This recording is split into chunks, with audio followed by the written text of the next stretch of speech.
This episode is a supplement to regular Inside Israel News episodes. I'll be discussing background related to current events in Israel and the Middle East.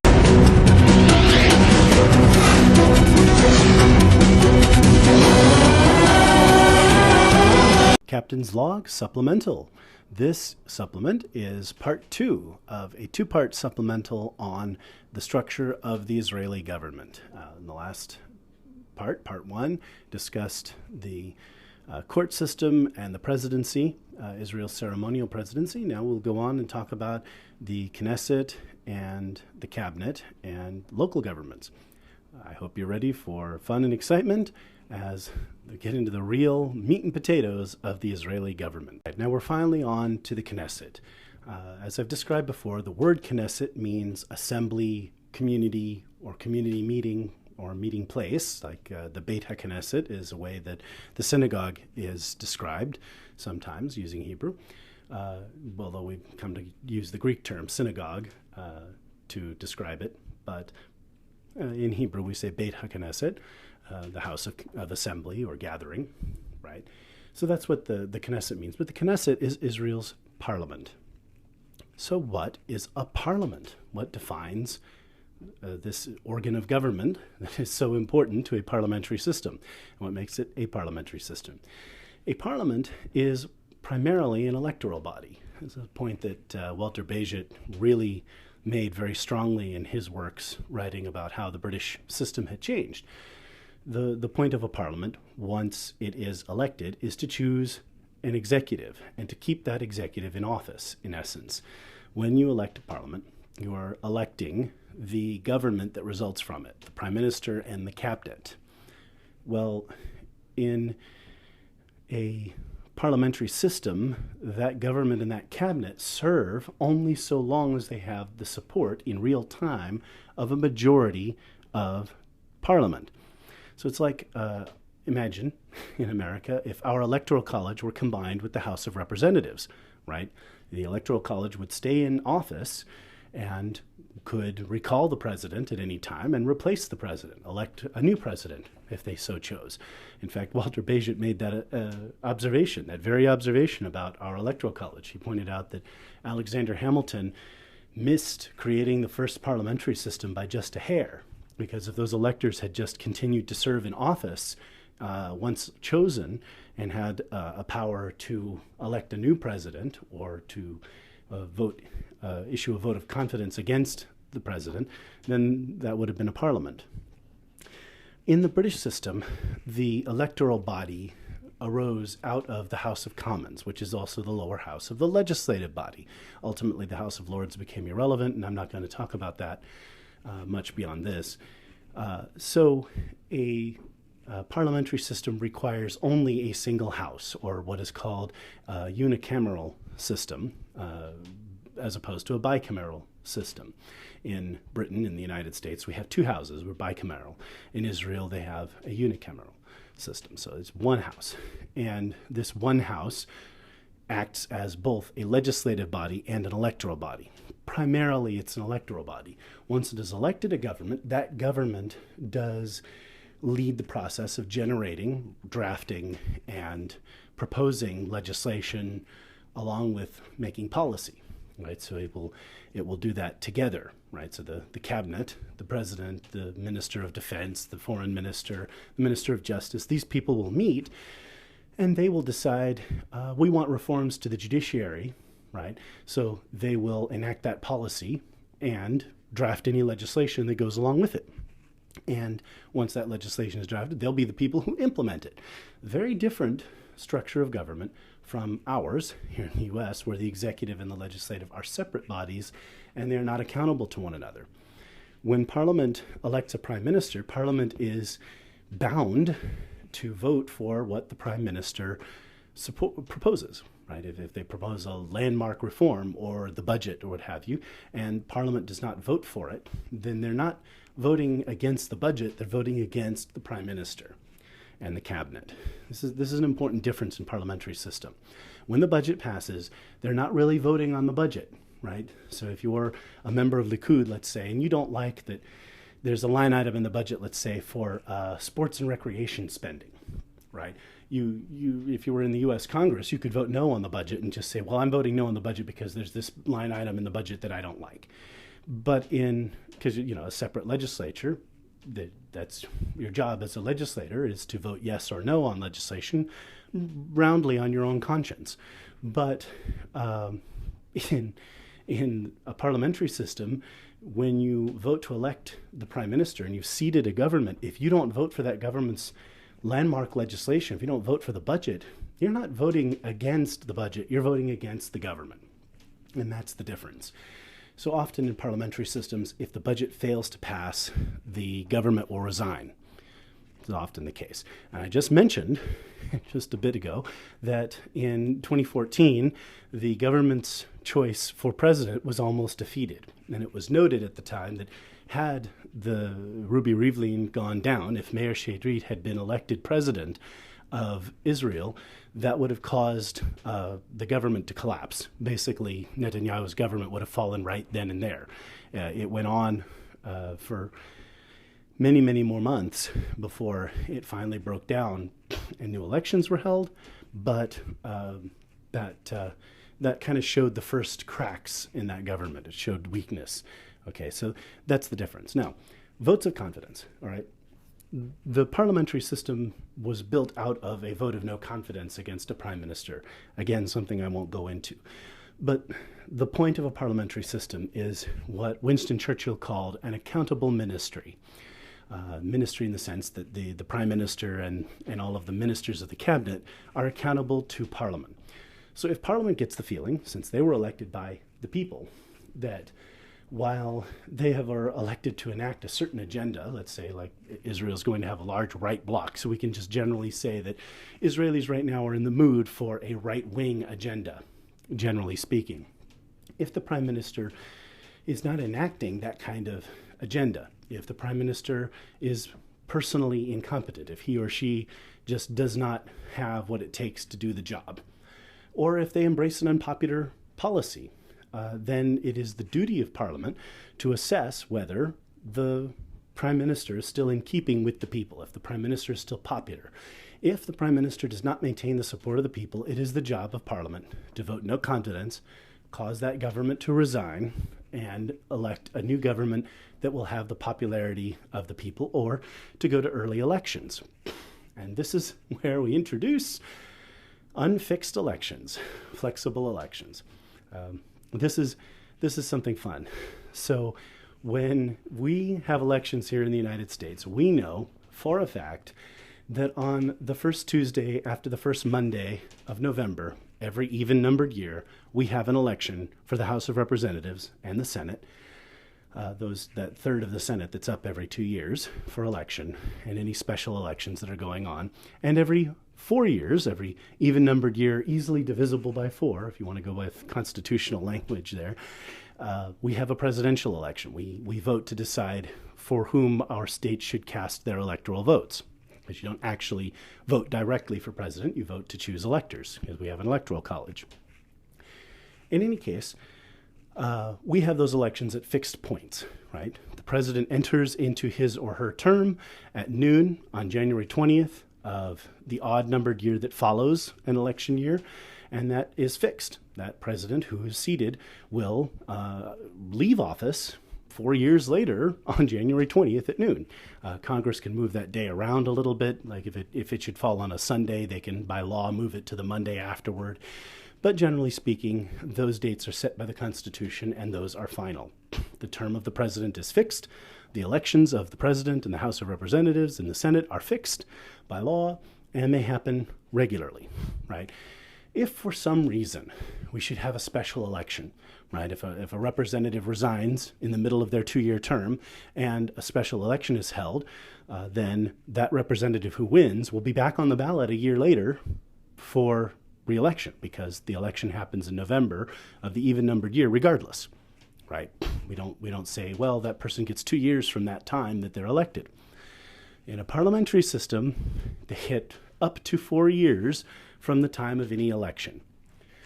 So in 2015, when the election was held that created the last stable serving government under Bibi Netanyahu, That election, once he formed a coalition, meant that Netanyahu could, and his government and that Knesset could sit for up to a maximum of 4 years. Or the Knesset could decide to dissolve and hold early elections at any time. So let's just say in the summer of 2018, Bibi Netanyahu sees the poll numbers and he says, hey, wow, I'm really popular right now. Everybody loves me. Everybody wants me to get another term. And he could say, you know what? We're going to dissolve the Knesset and we're going to hold new elections now, right? Or conversely, in the summer of 2018, let's say he could take a look at polls and say, oh my God, I'm really down. This is terrible. I'm never going to get reelected now. I need another 6 months and I better, do this or that to try to get myself reelected and wait, right? On the other hand, if the members of the Knesset feel that the government is unpopular, if they vote the prime minister out and are not able to form a new government or for whatever reason, they can also bring on early elections. Early elections are a good and bad thing. It's always a roll of the dice, right? Sometimes you win, sometimes you lose, right? The center-left withdrew from the coalition, as I talked about in 2014. A few short months after that presidential election, Yair Lapid left the coalition, and Israel went to early elections that produced a more right-wing government, as I had predicted. In any case, that roll of the dice was an opportunity. The left thought that they had the popular position to form together a group of center-right and center-left parties and the traditional left in Israel and form a new government that would defeat Bibi Netanyahu.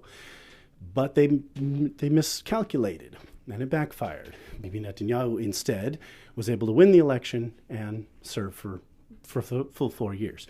So whenever an election is held, we're having one here in March of 2021, that means that if a government is able to be formed, let's just say Bibi is able to put together a coalition somehow, enough parties are willing to work with him, that he's able to put together a coalition, he can take that up to March of 2025.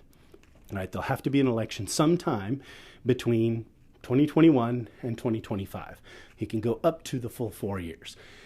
But like I said, if let's say in the summer of 2024, he sees that his poll numbers are looking better then for whatever he wants to do next, let's say he's chosen a successor or what have you, and that's all looking good for him, he might choose to hold the election then.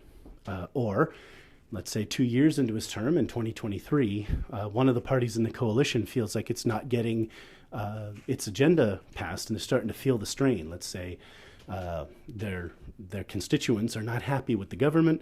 They feel like the government's unpopular.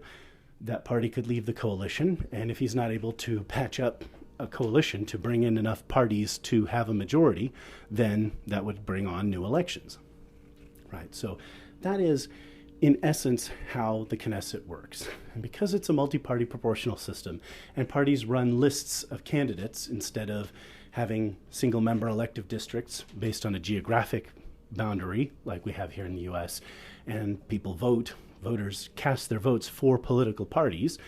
You vote for Likud, not for Bibi or any particular candidate. You vote, or you can vote for Yisrael B'Tenu, or you can vote for Yamina, or you can vote for Yesh Atid or Labor, but you cannot vote for any individual candidate. That's the sort of coalition-building game that the Knesset plays. And they can serve out a full 4-year term, or they might go to early elections, and who knows. Right now, voters are feeling a little annoyed. This is the 4th election they've held. And people are pointing fingers all over the place. Oh, Bibi Netanyahu just wants to stay in power, right? He has all the benefits of office and he just wants to stay in power. Or conversely, you can cast the same blame on those who refuse to form a government with him. They are likewise refusing to form a government, and they are also part of the problem that Israel doesn't have a new government. So you cast blame on either side, depending on your perspective. But at the end of the day, this is the 4th election in 2 years, and voters are getting tired of voting.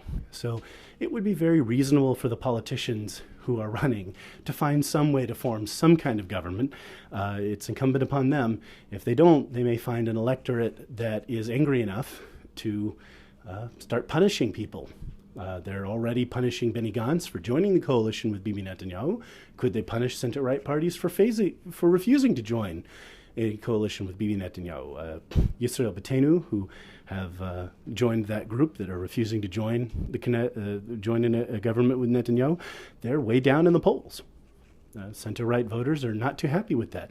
Meanwhile, Gideon Sa'ar, who's running as an alternative to Bibi, is up at 13, 14 seats. So it just depends on which voting demographic you're reaching out to and how the voters are feeling. It bears a mention that the cabinet itself is something of a separate organ of government, and so I'm going to talk about it, and I'm going to try to be brief. I've already gone much longer than I intended in this supplement describing the organs of the Israeli government.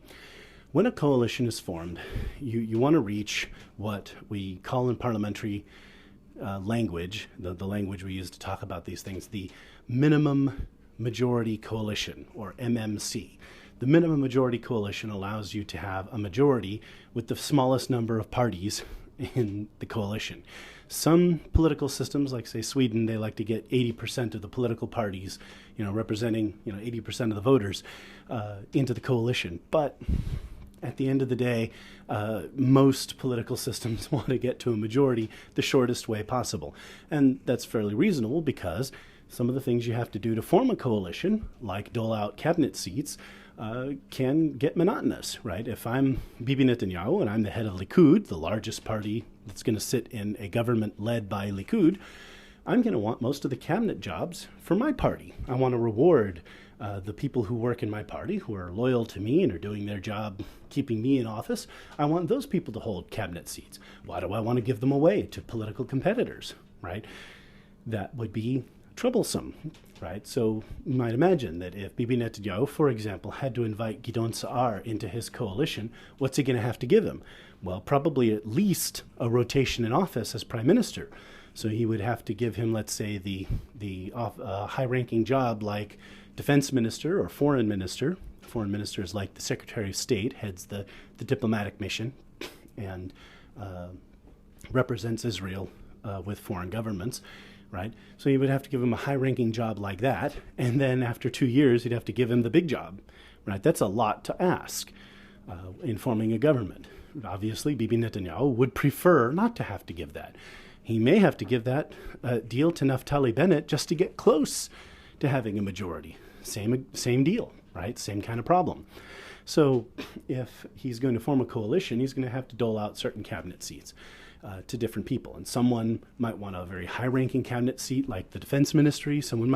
Parties might be willing to accept a lower one like Ministry of Interior or Finance Minister or Minister of Sport and Recreation, Culture, right? There are a number of different ministries out there, and different parties have different goals. So, for example, the ultra-Orthodox Haredi parties like to ask for the Ministry of Interior because it's the Minister of Interior who controls immigration to Israel, an important issue to the ultra-Orthodox, who, for one thing, don't like a lot of converts coming to Israel, who are converted by different religious groups that are not as orthodox as they would like them to be, right? Or they might want to reduce the number of secular Jews moving to Israel in favor of more religious Jews who are going to be in their camp, right?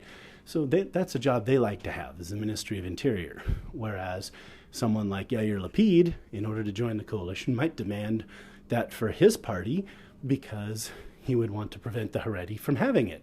He would rather have that in the hands of a secular party, just as an example. Okay? The cabinet in Israel is not like the cabinet in the United States. It is not a unitary cabinet. In America, the president is the head of the executive, which means the president nominates the secretaries, the Secretary of Defense, Secretary of State, so on and so forth, who are confirmed by the Senate. But the president can fire those people on his or her discretion, right? The president is trying to get something done diplomatically and the Secretary of State is refusing to enact his or her policies. The president can simply fire the Secretary of State and appoint someone else, right?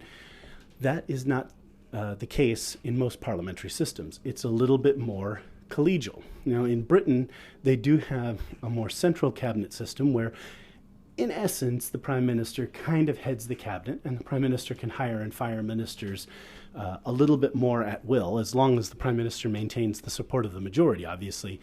But you also have to think about there are high-ranking party officials who serve in those posts, so you got to be careful whom you fire. And sometimes, as happened to Margaret Thatcher in 1991, when a prominent member of the cabinet leaves his position, it can weaken the prime minister's position, and ultimately led to her ouster in leadership contests that year. So the cabinet, a little bit different than we think of a cabinet in the United States. In Israel, the cabinet is more purely collegial. While the prime minister has some individual powers, certainly certain kinds of emergency powers, especially when it comes to defense and what have you, generally speaking, the cabinet is an executive body, like a committee, and the cabinet will vote on things and vote on policies, and you have to get the support of a majority of the cabinet in order to do things. It's not as simple as the prime minister says, we're going to engage in this diplomatic initiative, and everybody's like, okay, well, how do we get that done, right? Like it would be in the president of the United States, or a little bit more like that with the prime minister in the UK, where Boris Johnson can sit down in front of his cabinet and he can say, here's the general direction I want to go. What do you think? Bibi Netanyahu sits in front of his cabinet and says, this is the direction I think we should go. And there'll be some discussion after that, and then they'll vote on it, and they may vote against him. They may say, well, we don't want to go that direction. We want to go do this other thing, right? It's a collegial cabinet. So it's not as simple as the prime minister leading the government. The prime minister is more of a chairperson of a committee of executives who represent the leaders of these different political parties that form the coalition. And so the cabinet is a collegial body where more than one person is generally involved in making decisions on a day-to-day basis. And there are some pros and cons to that. The pros are that Israel often has some of its best political minds together in that room when they have to make policies. And of course, some of the other best political minds who are sitting in opposition are going to criticize those policies, because they're going to sit there and say, well, the government decided to do X and we would have done Y, which, next time there's an election, if you preferred Y, you'll vote for the opposition party, right? But it has generally worked out pretty reasonably for them in making decisions and in making sound executive governance, but executive policy making. Right? But it's not directed by one person. However, who that person is as prime minister is very, very important. And a side effect of the collegial cabinet is that the line of succession hasn't always been clear. And Israel has had some challenges with that. When Ariel Sharon, for example, had his strokes, it wasn't entirely clear who should serve as prime minister. There is a deputy prime minister, technically, somewhat like the vice president of the United States. This is an empty office that has no authority. And the person who held that office at the time, Dalia Itzik, was not someone that anyone wanted to be prime minister. This was a job that was doled out to her to ameliorate her and keep her support on board for the government, but as part of the coalition agreement, but it was not, she was not the person who was going to succeed. And so ultimately, Israel did draft a line of succession through the cabinet after that. But again, just because you're the deputy prime minister does not necessarily mean you're going to succeed. That might fall to the foreign minister or the defense minister instead. And that something like the line of succession in the United States, but a little, a little bit more flexible. Obviously, if our president dies, resigns, or is removed from office, then it is the vice president who succeeds. But that's what the 25th Amendment says. It's all kind of spelled out. In Israel, that's a little more flexible. Shout out to listener Jeff, who asked this question, and I wanted to address the question of term limits for the executive. Israel does not have term limits. So he asked, how long can someone serve as prime minister or any member of the cabinet? For life, until they die, resign, quit, or are voted no confidence, voted out of office. The fact is, there is no term limit on anyone serving in the Knesset. Israel's founding prime minister, David Ben-Gurion, served cumulatively over 13 years as prime minister, but that was the record up until recently when Bibi Netanyahu just surpassed him. Bibi, of course, having served over 3 years as prime minister in the late 90s, and now having served over 10 years as prime minister since 2009. So, cumulatively, Bibi Netanyahu is now the longest-serving prime minister. other prime ministers have gone a good long time, 7, 8 years in office, but have not really been able to rise to the level of David Ben-Gurion or Bibi Netanyahu, both of whom represent unique circumstances in Israel. Ben-Gurion as the founding prime minister and an early leader of Israel, and Bibi Netanyahu as the last of his governing generation, holding on to office, and obviously has the popularity to continue to do that. But there has been a proposal, as I discussed in a previous episode, by Gideon Sa'ar to create an 8-year limit. Basically, that would mean that no prime minister could serve more than 8 years in office. Now, how would that be done? As I've mentioned before, amending the basic law, that can be done by an absolute majority of the Knesset, 61 votes. So if they amend the basic law and create this 8-year limit, in theory, a future prime minister, let's say Gideon Sa'ar becomes prime minister and he serves 8 years and he wants to go just a little bit longer. Maybe there have been a couple of early elections and he figures, hey, I want another year or another 2 years. Then he could go in and they could, if the coalition has that kind of support, the majority of them could vote to extend that. Generally, term limits are a lack of flexibility in a political system. And I'm going to talk about flexibility in the Israeli system and experimentation here shortly. It would be limiting to prevent prime ministers from serving as long as the voters will keep them there. On the other hand, prime ministers who go 12, 13, 14, 15 years in office or more, that's a long time for one person to be at the head of the government. And the old saying, absolute power corrupts absolutely. Having a lot of power, not absolute power by any measure, but having a lot of power for a long time invested in one person can be a bit problematic. And eventually it'll be time for a change. Generally speaking, in parliamentary systems, when a prime minister goes over 10 years, they kind of lose their luster.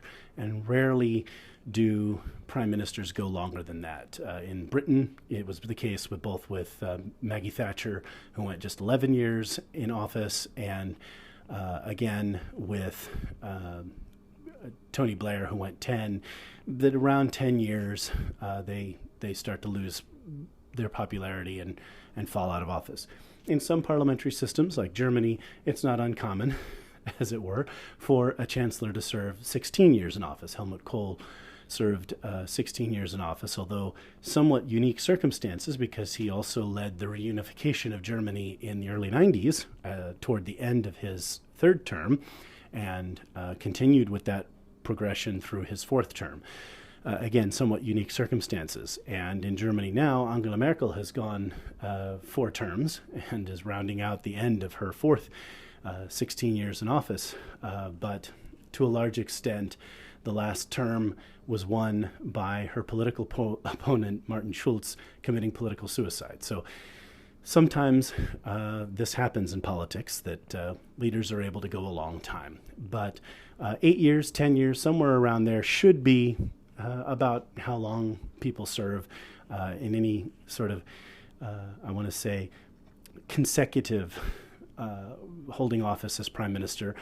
Beyond that, who knows? But that really is, in my opinion, again, I'll claim my biases, that really is something that's up to the voters. The voters should decide whether someone continues in office. And it could be argued now that we're in our 4th election, maybe it's time for Bibi to plan an exit when he can't form a government, although there's a possibility now that he may be able to form one more and go 2, 3, or 4 more years.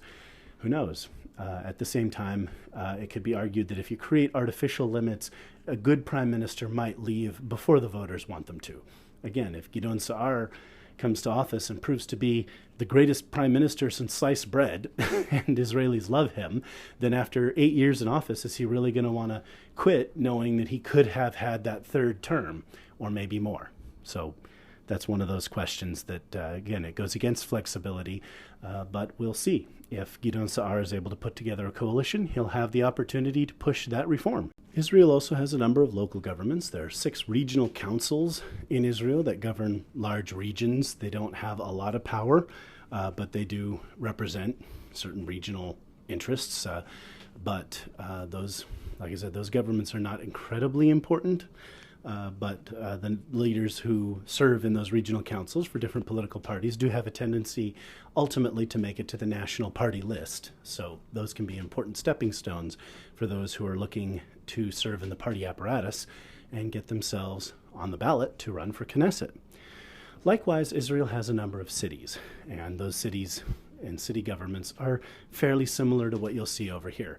Large cities like Jerusalem and Tel Aviv have directly elected mayors who serve 4-year terms in office, and they have city councils that are elected to represent the city, right? And it's something fairly similar.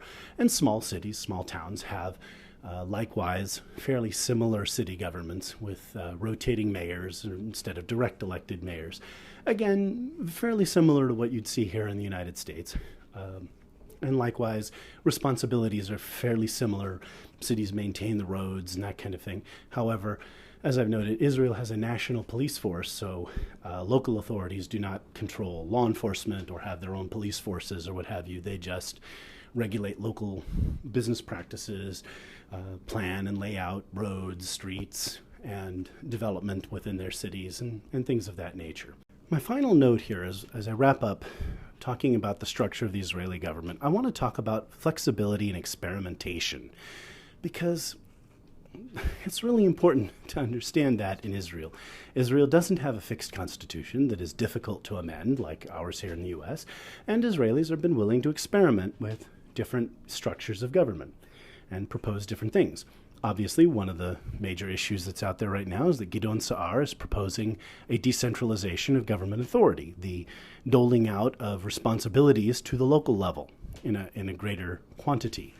And that is going to raise interesting questions and concerns in both directions. How responsible are these local governments going to be with that? But also, to what extent does the national government really have to be involved in every level of government? Right? Do we have to have a national police force? Why can't we have local police forces? That's going to be an interesting debate to hear, and it'll be fascinating to find out who's going to say what about that particular approach. But in terms of structural flexibility, Israelis have been willing to experiment with doing a couple of different things. I mentioned Netanyahu kind of at the last minute before the last presidential election pitched the idea of direct elections for the president, or of changing the election process for the president. So there's a greater willingness to entertain such notions in Israel. And there's one particular example I'm going to describe as I wrap things up here. In the late 90s, Bibi Netanyahu, during his first go as prime minister from 1996 to 1999, got caught in a sex scandal. And as a result, he was on the out, and that caused a desire for an early election. However, instead of having the regular parliamentary election, Israelis decided to try something different. So the Knesset passed an amendment to the Basic Law allowing for the direct election of the prime minister, what we would call a presidential minister, in essence, in the vocabulary of parliamentary government. It's a prospect that you don't see a lot, a directly elected prime minister who is also accountable to Parliament, right, who could face a vote of confidence. Well, in that election, they had the general election, had many different candidates. General Chirac was running, Bibi Netanyahu was running, Ariel Sharon was running to the right of him, and you had Ehud Barak running on the left. And the top two candidates who went on to the runoff were Ehud Barak and Bibi Netanyahu. And Ehud Barak won, 55 to 45. So he won a pretty good spread there and was elected prime minister. So he went ahead and formed a government. And they did hold parliamentary elections, so there would be a fresh new parliament for him to be the leader of. And Israel went forward with this presidential minister system. Kind of an interesting experiment. What an interesting idea.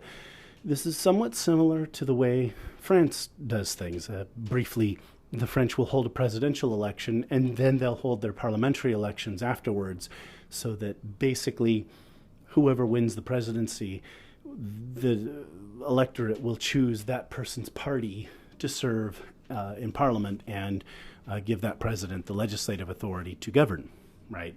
and to form a government and have a cabinet. Is they also have a dual executive, although the French presidency has a little bit more power. In any case, so this was an interesting notion. The voters would choose a prime minister, the individual prime minister, and then hold elections afterwards to determine how the parties are going to have their seats and elect the Knesset. A couple years later, Ehud Barak's coalition broke up when Shas, the Sephardic ultra-Orthodox party, left the coalition, ostensibly over the question of El Al flights on Shabbat, but the real reason was Ehud Barak had gone out and attempted to negotiate with Yasser Arafat under the Clinton administration, and also met with the young new president of Syria, Bashar al-Assad, to talk about the possibility of negotiating an end to conflict with them. Israel offered to give the Golan Heights back as part of that deal, but Syria declined, just as the Palestinians declined. But it's what happened afterwards. Yasser Arafat launched an intifada, a second intifada, a major conflagration. There were terrorist attacks, and it was a bloody nightmare for the people of Israel. And it was certainly not a fun time there in 2000. There was a nightclub attack I remember in particular very vividly, watching on the news. And youngsters were dancing, and all of a sudden, boom, a homicide bomber killed a number of them. Well, this brought down Ehud Barak's government. He lacked the confidence of the voting population. And so it was decided that direct election of the prime minister would be held. But the Knesset decided that instead of holding a Knesset election, they would just hold an election for prime minister. If Ehud Barak himself had lost the confidence of the voters, then he himself would be the only one on the ballot. And that put a bit of a different taste in everyone's mouth. That kind of changed the perception of that approach, of electing the prime minister separately from the Knesset. In that election, Ariel Sharon would prevail as prime minister, and Sharon immediately formed a government and immediately tackled the security issue and answered the voters' concerns about the Intifada, and ultimately the Intifada fizzled out, having accomplished little. Well, Ariel Sharon served as prime minister then, and then went to elections in 2003, where Likud won a much larger percentage. They ended up with 40 seats ultimately in the Knesset, which is a third of the Knesset, as you can imagine. And that's how Sharon was able to do a number of things, change policy, what have you. Topic for another time. But after the 2001 election, where the Knesset was not elected, but the prime minister was, they changed the basic law back and went back to the other system for choosing the prime minister, the coalition building system that's in place today, where instead of holding a direct election, the Knesset parties recommend whom they would like to see as prime minister, and it's up to the president to use some discretion to give one of those candidates an opportunity to form a government, and possibly also another candidate. This is important because just in the autumn, as we were going on our fourth election, Netanyahu has proposed returning to that notion of having a direct election for prime minister before holding Knesset elections, which could settle the question of who should be prime minister. So that if this election doesn't work out, you may very well see a growing clamor for direct election to settle this particular political dispute of whether Bibi Netanyahu himself should be prime minister. In any case, Israel's willingness to experiment and try new things is a value. Israelis are confident in their system, that they can try new things, that they can see how they work, and if they don't work out the way anyone thought or they don't like it, they can change back. But they have been willing to try new things and be flexible. That experimentation, that the idea that the electorate can then learn from their mistakes or make changes or what have you. We like doing it this way. We don't like doing it that way. Nobody likes the coalition process, building process in Israel. Nobody does. But it seems to be the best thing. They tried direct election of the prime minister, and that didn't work out quite so well. Voters just didn't, it wasn't that popular. Voters just didn't approve of it. So this is something that Israelis are willing to do. So we may see some changes coming up and some new flexibilities in the Israeli system as Israel tries to sort its way out of its current structural crisis. There have even been proposals to change the way the Knesset is elected. Germany, for example, has what's called a mixed parliamentary system, where half of the Bundestag, the lower house, is elected from single-member elective districts, which in European parlance is called a mandate. We call them districts, they call them mandates. In any case, could Israel see some geographic districts? If that were the case, then it would certainly expand the size of the larger parties and increase the likelihood that, say, Likud, Yesh Atid, and large parties like that are going to win more seats. So who knows? But one of the interesting things about Israel is that the structure is not fixed, and there could be changes in the way elections are held forthcoming. With that, I will bring this supplement to a final end conclusion. It went a little bit longer than I intended, but I was able to cram in a lot of stuff. So thank you. Lehitrot. Goodbye. אולי נפליגה בספינות מחוף אילת עד חוף שהם ועל המשחטות הישנות יטעינו תפוחי זהב כל זה אינו משל ולא חלום